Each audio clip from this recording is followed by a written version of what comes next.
And so Prime Minister has to stop talking about new plans, new programs, and begin to fulfill some of the promises that he's made in the last 4 to 5 years. First of all, we would like to thank the people of Papua New Guinea for following through. We have made a commitment to the people of Papua New Guinea and our supporters, our family members, and our friends that we will push through with the VONC until we get it correct. And so we've got that corrected. The much anticipated progress has come true, and we have successfully brought in a vote of no confidence on the floor of Parliament. The result may be disappointing for a lot of us, but we can say that we are encouraged to see that the whole opposition was intact today and voted voted for the vote of VONC. And so let me first of all thank the whole opposition leadership, the former prime ministers, former deputy prime ministers, the governors, the seniors, everybody in the opposition leadership. I want to thank you all, the deputy opposition leader, for leadership that we have brought in the VONC.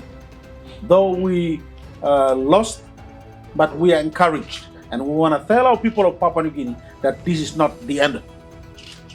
We'll regroup, we'll strengthen our position, and you'll see us again. But today has demonstrated that when the Prime Minister came in after the elections, he was voted in by 104 members of Parliament. Today, the Prime Minister has lost 1/3 of that number. And take note of that. That is, this time around, he only mustered 75 votes. And that gives us encouragement that we are doing the right thing.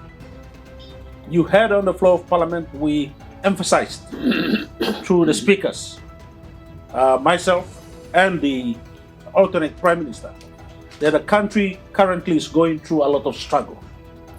And I cannot emphasize more further on this.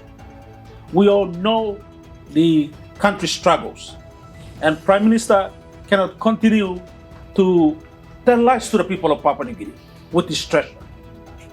The reason why we brought in the vote of no confidence is because we know the country is going through a lot of struggle. They are lying. And he blatantly continued to tell lies on the floor of Parliament. Continue. And for our leaders from the opposition to take point of orders after point of orders to get things corrected on the floor of Parliament, so that Papua New Guinea, the floor of Parliament, gets a fair representation through this opposition team. And so I am somewhat, people may say I'm disappointed. I'm actually not disappointed. I'm encouraged with the team that we have, that we will go back, regroup, get things corrected, get things done properly.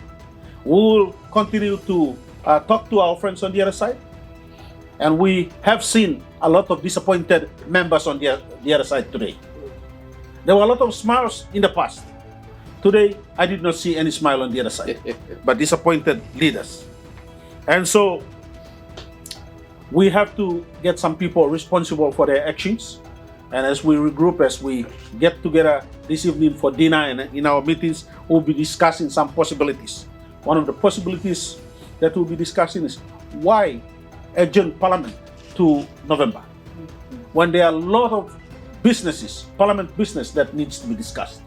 Prime Minister himself said, you must low politics and concentrate on important matters for the nation. And here, you have adjourned Parliament for another 2 to 3 months. Why? When Parliament can continue its business today, tomorrow, for the next 2 weeks. But we accept that, and we'll get back, organize ourselves, and you can see the opposition is together. I know some of you journalists have been calling me and asking me, is this member moving over to the government? I told you guys, no, we are strong opposition. Today we have demonstrated this. We have demonstrated that we are this opposition. The full 34 of us are together. Today, 32 of us voted. 2 are unwell, and they're not with us. But we are confident of our numbers, and our numbers will stand together for today, tomorrow, and for the future. Vote of no confidence should be debated. And from the opposition's point of view, it was our view that it was a constitutional right for debate on the floor of Parliament. Now, the Speaker, without understanding where he got his reasoning from the 2 clerks that were supposed to assist him, and you did note that during that debate, I made reference to a number of Supreme Court rulings. One was in 2016, the case between Polia and then the Speaker Zurnak, where the court made a declaration, Supreme Court, of the former Chief Justice, current Chief Justice, and 3 other members, where in order 2, it says the declaration that the actions of the acting Speaker of Parliament and Chairman of the Committee on the Private Business in preventing the debate of a no confidence motion lodged then on the 7th of June 2016 by Parliament is contrary to the principle of responsible government enshrined in sections 141, 142 subsection 5A and section 144 of the Constitution and is illegal. So that was the court's own ruling concerning the rights of members to debate votes of no confidence. Unfortunately, today we were misled by the Speaker, or the Speaker himself was misled, and he was repeatedly reminded on the floor of Parliament. Section 23 of the Constitution provides that any individual that deliberately defies a constitutional responsibility and obligation is a crime, either a fine of 10,000 kina or imprisonment, I believe up to 5 years, or 10,000 kina fine and an imprisonment of 5 years. So now it's a point of discussion on whether to bring proceedings against the Speaker and the 2 clerks for misleading Parliament and denying debate a constitutional right of all members of Parliament. I think it's really important that we clarify an erroneous statement that was made by the Prime Minister on the floor of Parliament. When we have the Prime Minister and some of his ministers harping on that the opposition is preventing them from performing and carrying out their functions as ministers of state and from doing their work as the government, this is a total lie. So this just comes back to the point that we've called out the Honourable Prime Minister for appointing the worst ministers to become ministers of cabinet. You need to have people who are educated, people who speak English, people who understand how things work, holding on to these very, very important ministries, especially the economic ministries, like finance, like commerce and industry. This is why we're saying that we're getting a raw deal under the Honourable James Marape.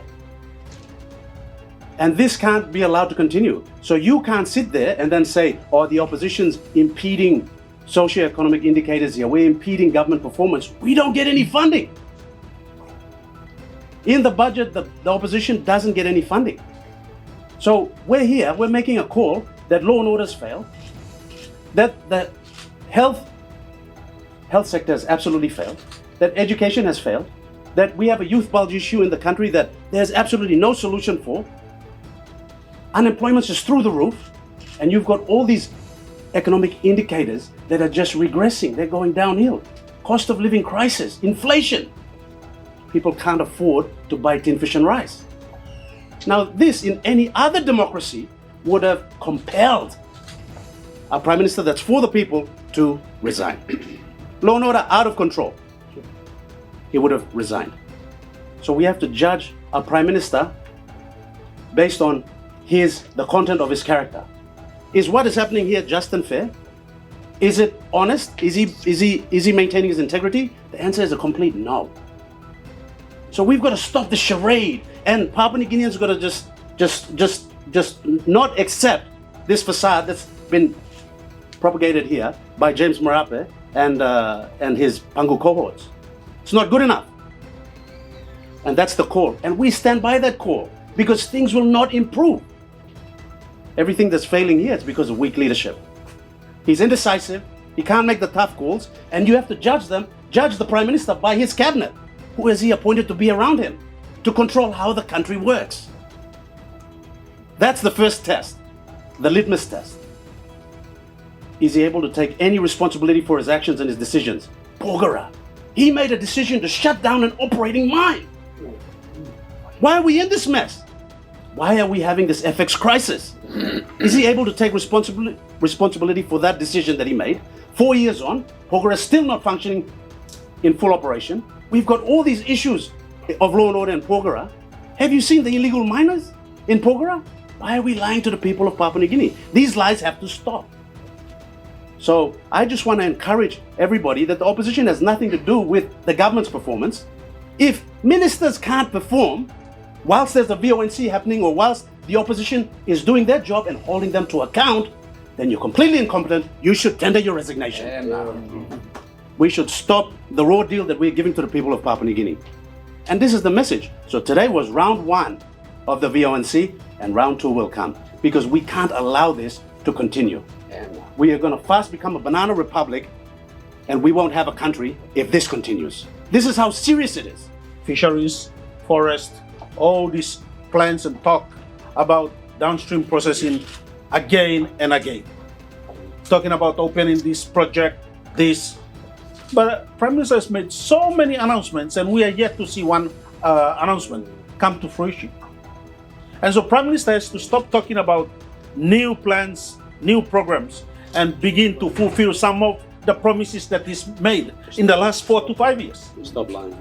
Inaplogiaman. Inaplogiaman. And so our call to the Prime Minister is inaplo walking new platokto, enough. And put your feet down and start to make things happen for the country. Stay tuned for more updates, and don't forget to like, share, and subscribe for more news and insights.